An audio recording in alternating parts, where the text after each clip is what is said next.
After Woodstock, we got back to our little, 12 acres in Llano, New Mexico, and suddenly all these hippies from all over the free world had read about us and put all their worldly stuff on their cars and came to New Mexico to live with us forever. The place looked like a DP camp with a view. I couldn't believe it. And we also had a call almost immediately to go to Texas. They were having a rock concert in Texas, and they were also having a rodeo at the same time.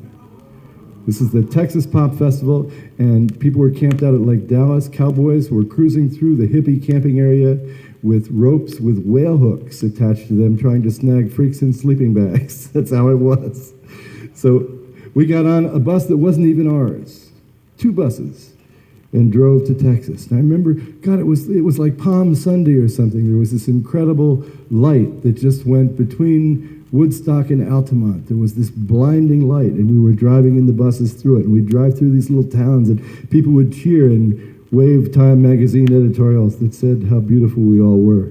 And it was just a moment of incredible peace and wonder that existed there. And I'm sure, it'll come again in other ways, but there it was, and we were just, wow, is it going to be like this forever? We didn't know, just one breath at a time, and we're cruising into Texas. The concert was like 6 miles away in a speedway, and you had to have a ticket for that. And it was an incredible, incredible show. I remember standing in the sound booth with my friend Chip Monk, who is road manager for the Rolling Stones for many years, invented concert lighting, and we're there, and Janis Joplin is on stage singing her ass off. And this hippie comes up with a case of Ready Whip. He said, I heard about at Woodstock you wanted cream pies, but this is as best as I could do. Can you use this? And me and Chip look at each other, we say, yeah, we could use that. So you understand, if you don't jiggle the can too much and push so gently, you get the nitrous oxide, okay? So I'm going for the gas, and Janis hits a note that's like all the subways in the world gargling. And my fingers slipped, and I blasted 5 pounds of whipped cream into my cerebral cortex. It's coming out my nose as the promoters are bringing international reporters to visit the clown. Yes, here he is, the voice of Woodstock. Okay. I go back to the free stage. And, no, not yet. Oh, so I go to sleep, right, And 3 in the morning, the mayor and the police chief wake me up.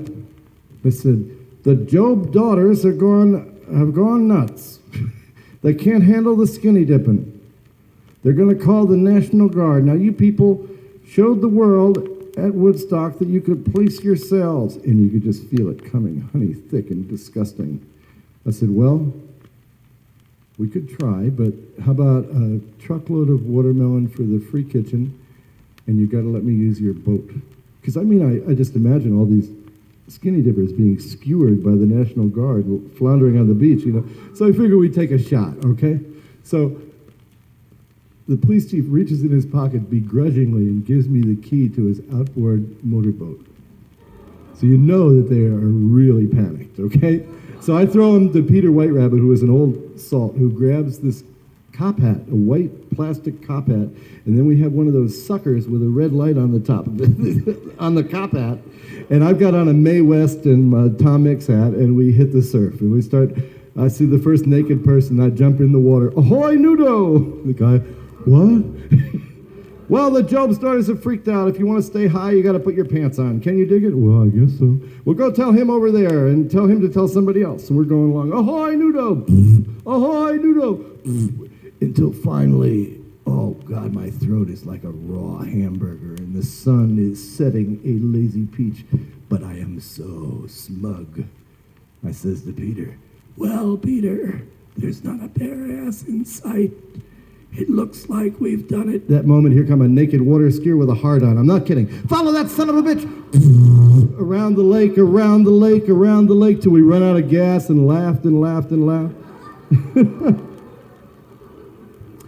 And it was then that I staggered to the free stage. The free stage is a sea of about 200 kunga drummers, 7 feet tall with filed teeth. somebody is on the microphone going, fuck, fuck. And I don't know what possessed me. Like a mad moth, I grabbed a live mic and I laid down on the floor. This is Wavy Gravy on the floor. Do not dance on the wavy gravy. And these dudes figure, shit, he's had a seizure, man. They start dancing around me, you know. And Ken Babbs, the prankster, he grabs another. He says, mumbly wumbly on mic number 2. Come in, Wavy Gravy on the floor. Well, this is Wavy Gravy on the floor. I looked out and I saw this clown from the rodeo being sold a joint for $6 by this long hair. I said, I just see the clown from the rodeo, a swell clown being sold a joint for $6 by this long hair. Could we have all the dope on the stage, please? And they pick it up. All the dope on the stage, all the dope on the stage, and the drums begin to go, all the dope on the stage.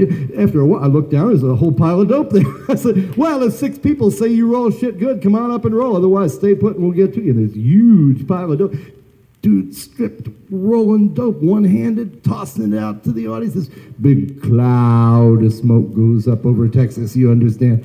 And right in there comes this voice over the PA, says, B.B. King is here with his bus, and he's going to play for free. Could we clear the stage, please? And I started to get up. First I looked around, there's nobody there but me. And I get up, and I get about like, ooh, it was just before my last operation. I feel this hand on my shoulder. I look up, and there is B.B. King. He looks there, he says, you Wavy Gravy? I said, yes, sir.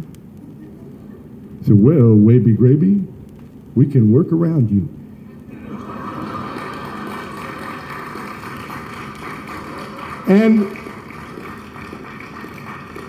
And he leans me up against his amplifier, okay?